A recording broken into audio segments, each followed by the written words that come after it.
Hi అండి, welcome back to Karuna's cooking channel. ఈరోజు recipe దొండకాయ రోటి పచ్చడి. దొండకాయలు తెచ్చినప్పుడు ఒక్కొక్కసారి ఇలా పండిపోతూ ఉంటాయి కదండి. ఒక్కొక్కసారి తెచ్చిన రోజు కాకుండా ఒక 2 డేస్ అలా ఉంచేస్తే కూడా మనకి దొండకాయలు పండిపోతూ ఉంటాయి.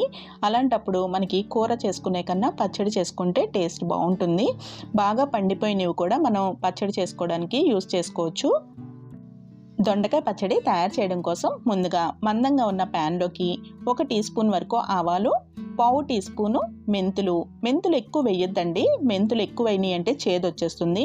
ఇంకా 1 టేబుల్ స్పూన్ వరకు చాయ్ మినప్పప్పు, ఇంకా 3 టేబుల్ స్పూన్లు నువ్వులు వేసుకుని దోరగా వేయించుకోవాలి. స్టవ్ని లో ఫ్లేమ్లో పెట్టుకుని గరిటతో కలుపుకుంటూ ఫ్రై చేసుకోవాలి. ఈ పప్పులు ఇంకా నువ్వులు వేగేటప్పటికి మంచి కమ్మటి వాసన వస్తుందండి.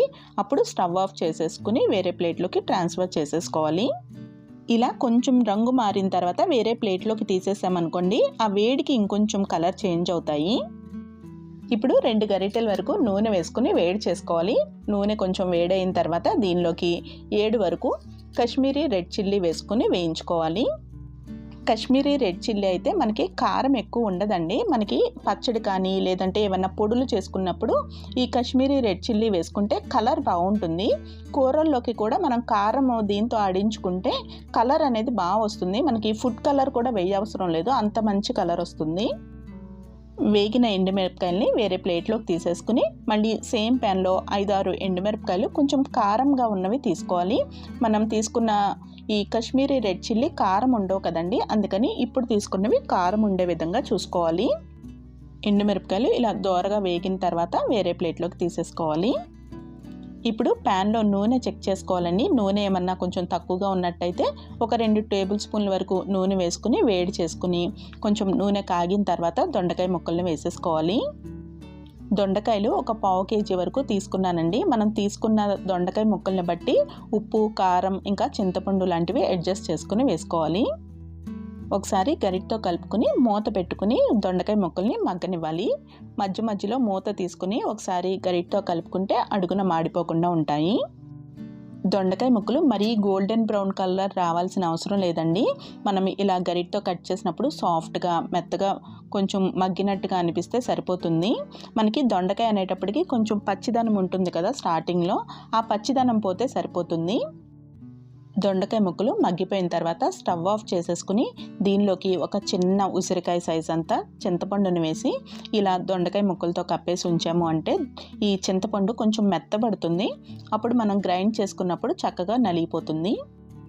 ఈ దొండకాయ ముక్కలు చల్లారేలోపు ఈ ఎండుమిరపకాయలను కూడా గ్రైండ్ చేసేసుకుందాము. ఎండుమిరపకాయలు ఇంకా నువ్వులు వేయించుకున్నాం కదండి, అవన్నీ కూడా వేసేసుకుని గ్రైండ్ చేసుకోవాలి.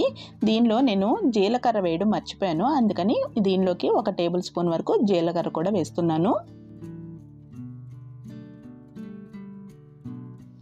ఇలా పొడి చేసుకున్న తర్వాత దీనిలోకి దొండకాయ ముక్కలు ఇంకా చింతపండును కూడా నానబెట్టుకున్నాం కదండి, ఆ చింతపండు ఇంకా 8 వరకు వెల్లుల్లి రెమ్మలు ఇంకా రుచికి సరిపడా ఉప్పు కూడా వేసుకుని గ్రైండ్ చేసుకోవాలి.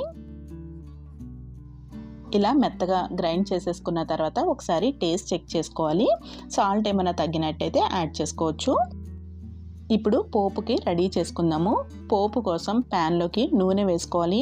నూనె 1 టీ స్పూన్ దగ్గర నుంచి 1 గరిటె వరకు మీ ఇష్టం ఎంత కావాలంటే అంత వేసుకోవచ్చండి. పోపులోకి నూనె ఎక్కువ ఉంటే ఇష్టపడతాము అనుకుంటే ఎక్కువ వేసుకోవచ్చు. నూనె అస్సలు వాడము, మాకు చాలా తక్కువ నూనె కావాలి అనుకుంటే కొంచెమే వేసుకోవచ్చు. ఇప్పుడు నూనె కాగిన తర్వాత 1 టీ స్పూన్ ఆవాలు, 1 టేబుల్ స్పూన్ శనగపప్పు ఇంకా 5-6 వెల్లుల్లి రెమ్మలు వేసుకుని వేయించుకోవాలి. శనగపప్పు వేగుతున్నప్పుడు దీనిలోకి ఒక 3 ఎండుమిరపకాయలని ఇలా ముక్కల కింద కట్ చేసుకుని వేసుకుని వేయించుకోవాలి.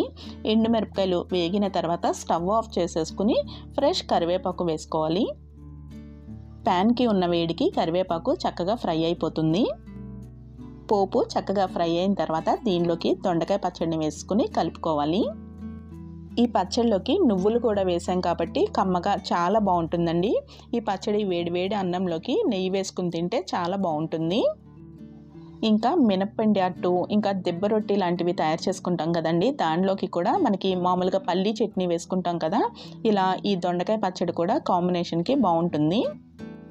దొండకాయలు తెచ్చుకున్నప్పుడు ఒక్కొక్కసారి 4-5 దొండకాయలు పండిపోతూ ఉంటాయి కదండి. అలాంటప్పుడు 4-5 దొండకాయలే కదా అని పడేస్తూ ఉంటాము. 4-5 దొండకాయలు అయినా కానీ దాంట్లోకి ఇలా నువ్వుల పొడి చేసుకుని మనం ఈ కాంబినేషన్తో తయారు చేసుకున్నామంటే ఒక పూటకి సరిపడగా పచ్చడి అయితే మనకి తయారైపోతుంది.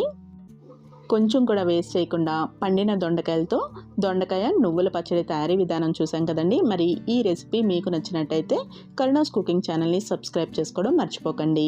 మరొక ఇంట్రెస్టింగ్ అండ్ టేస్టీ రెసిపీతో మళ్ళీ కలుద్దాము. Thank you for watching Karuna's cooking channel.